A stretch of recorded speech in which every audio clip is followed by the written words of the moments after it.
क्या आपने कभी किसी ऐसे पुतले के बारे में सुना है जो रात होते ही जीवित हो जाता है? एक ऐसी चीज जो सिर्फ एक खिलौना नहीं बल्कि एक श्रापित आत्मा का वास्तविक रूप है। आज की कहानी एक ऐसे ही पुतले के बारे में है जो कि एक कलाकार के श्राप का प्रमाण था। इस पुतले के बारे में इस कहानी के गांव वाले आपस में अक्सर बातें करते रहते हैं और उन बातों में वो वही कहते हैं कि उस पुतले के बारे में बात मत करना क्योंकि वो पुतला जीवित पुतला है। ये कहानी एक छोटी सी बस्ती की है जहाँ पर एक कलाकार जिसका नाम विष्णु था वो रहता था। विष्णु एक प्राचीन कला पुतला शिल्प में काफी निपुण था, काफी एक्सपर्ट था। उसके बनाए हुए पुतले इतने परफेक्ट होते थे मानो एकदम रियल इंसान कोई खड़ा हो। और उन पुतलों को अगर आप ध्यान से देखोगे तो ऐसा लगेगा कि अब बोलने वाले हैं वो। लेकिन एक दिन एक अमीर सेठ ने उसके पुतलों का काफी मजाक उड़ाया, उसकी कलाकारी को तुच्छ बताया और उसके परिवार का भी काफी अपमान किया। ऐसे में विष्णु का दुख और उसका गुस्सा उसे एक खतरनाक रास्ते पर ले गया जो आज की स्टोरी में हम जानेंगे। लेकिन उससे पहले हेलो गाइस, मेरा नाम है अविनाश कुमार और आप देख रहे हो सीखो ऑफिशियल शो हॉरर स्टोरीज। जब विष्णु के साथ उस सेठ ने दुर्व्यवहार किया तो विष्णु ने गुस्से में एक पुतला बनाया। बाकी लोगों के लिए दिखने में वो पुतला था लेकिन विष्णु ने उसे एज अ पुतला नहीं बल्कि एज अ जीवित प्राणी बनाया था, क्योंकि उसने उस पुतले को बनाने के लिए अपनी कलाकारी के अलावा तंत्र विद्या का भी प्रयोग किया था। उसने अपना काफी खून उस पुतले के अंदर भरा और एक श्रापित आत्मा का भी संचार उस पुतले के अंदर डाल दिया जिससे उस पुतले की खतरनाक आत्मा जाग जाए। इस पुतले का नाम उसने राकन रखा। उसके बाद से गांव में एक अफवाह है कि राकन रात में जीवित होता है और जिसने भी उसे देख लिया वो दोबारा कभी नहीं मिलता। लोगों के मन में उस पुतले को लेकर काफी भय हो गया, लोग काफी डरने लगे और इसी वजह से लोगों ने धीरे धीरे विष्णु के घर पर जाना ही बंद कर दिया। लेकिन अक्सर लोग ये बताते थे कि किसी काम की वजह से अगर विष्णु के घर के पास से उन्हें गुजरना पड़ा तो एक बहुत ही डरावनी सी फुसफुसाहट उन्हें सुनाई देती थी और कई बार तो ऐसा प्रतीत होता था जैसे उस घर के अंदर एक लकड़ी के पुतले के कदम चल रहे हों। लेकिन स्ट्रेंज बात यह है कि कुछ ही महीनों के बाद वो सेठ जिसने इस विष्णु का मजाक उड़ाया था वो लापता हो गया। लेकिन अजीब बात यह भी है कि उसी के कुछ महीनों के बाद विष्णु भी लापता हो गया। अब ऐसे में कुछ लोग बोलते हैं कि उसने आत्महत्या कर ली, वो पागल हो गया था। वहीं कुछ लोग बोलते हैं कि राकन जो विष्णु ने ही बनाया था वो पुतला ही विष्णु को निगल गया। जो भी हो, लेकिन उस घर में वापस कोई नहीं गया। इस पुतले की और इस विष्णु की कहानी काफी फेमस हो गई।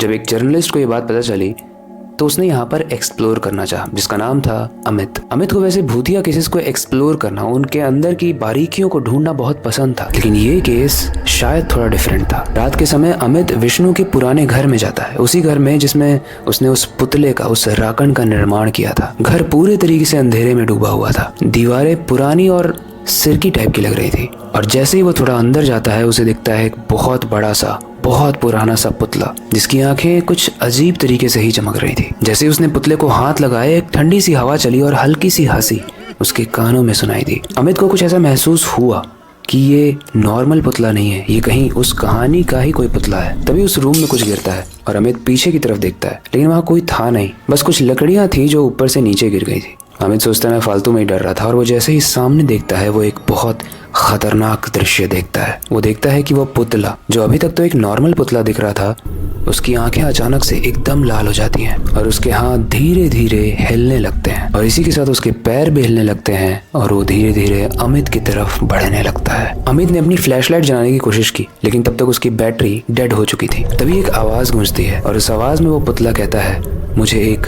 नया शरीर चाहिए। अमित ये सुन के बहुत डर गया और उसे ऐसा रियलाइज हुआ कि अब उसे समझ में आ रहा है कि वो विष्णु जिसने इस पुतले को बनाया था वो कहाँ गया, क्योंकि उसे टेबल पर एक किताब दिखती है जिसमें लिखा था राकन को हर 6 महीने में शरीर चेंज करना होगा तभी वो जीवित रह पाएगा। और शायद विष्णु कहीं गायब नहीं हुआ था, इस राकन ने, इसी पुतले ने जिसको विष्णु ने ही बनाया था, उसने ही विष्णु को खा लिया और अब वो अमित को खाना चाहता है। अमित ने पूरी जान लगा दी, वो वहां से किसी भी तरीके से बस भागना चाहता था लेकिन बाहर का दरवाजा बंद हो गया। उसकी सांस बहुत तेज हो गई और धीरे धीरे वो पुतला उसकी तरफ बढ़ने लगा और पुतले के हर कदम की आवाज इतनी डरावनी थी जिससे अमित की रूह कांप रही थी। लेकिन तभी अमित के हाथ में एक लकड़ी लगती है और वो उस पुतले की तरफ फेंक के मारता है, लेकिन वो लकड़ी उस पुतले के एकदम आर पार हो जाती है, मानो वो कोई हवा हो। राकन यानी वो पुतला अब और अजीब और डरावने तरीके से हंसने लगता है। अमित चिल्लाते हुए दरवाजे को तोड़ने की पूरी कोशिश कर रहा था लेकिन तभी राकन का वो लकड़ी वाला हाथ आकर अमित के गर्दन को पकड़ लेता है और अचानक अमित एकदम से रुक जाता है। उसकी आंखें चौंधिया जाती हैं, उसके शब्द रुक जाते हैं और उसका देह, जिस्म, जान सब कुछ धीरे धीरे लकड़ी में तब्दील होने लगता है। धीरे धीरे उसका पूरा शरीर, हाथ पैर सब सूख जाता है और वो एक लकड़ी का पुतला बन जाता है। सामने मिरर में जब वो अपने आप को देखता है तो वो देखता है कि वो एग्जैक्टली वैसा ही पुतला बन गया जैसा अभी अभी उसने देखा था। सुबह जब गांव वाले वहां पर आते हैं तो वहां पर अमित नहीं था, लेकिन एक नया पुतला था, एक ऐसा पुतला जो अमित जैसा ही लग रहा था। गाइस, ऐसा माना जाता है कि मध्य प्रदेश के छिंदवाड़ा डिस्ट्रिक्ट में आज भी वो पुतला रखा गया है और जब भी उसे कोई देखने आता है तो उसे देखकर लोग महसूस कर पाते हैं कि शायद उसकी आंखों की पुतलियां हिली या उसका हाथ हिला। वेल, अब ये अमित का पुतला कितना ज्यादा जीवित है वो तो नहीं पता, लेकिन एक चीज हम इंटरप्रेट कर सकते हैं कि विष्णु लापता नहीं हुआ था, उसे उसके पुतले ने ही मारा था। उसके बाद क्योंकि उस पुतले को जीवित रहना था तो वो नए शरीर की तलाश में था, तो उसने अमित को मार दिया। और अब ये कहने की जरूरत नहीं है कि अगर ये कहानी सच है तो वो पुतला अब दूसरे शरीर, दूसरे देह की तलाश में होगा। और अब मुझे नहीं पता कि कोई भी अगर उसे छुएगा तो कैसे उससे बचेगा। वेल, यहाँ पे ये कहानी अंत होती है, लेकिन आपको क्या लगता है, क्या वो आत्मा जो म्यूजियम में अब रखी गई है, वो पुतला, क्या वो वैसे ही खड़ा रहेगा या फिर वो किसी नए शिकार की तलाश में होगा? मुझे कमेंट सेक्शन में ज़रूर बताना। ये कहानी आपको कैसे लगी, उससे रिलेटेड कोई फीडबैक हो तो उसे भी आप हमें कमेंट सेक्शन में बता सकते हो।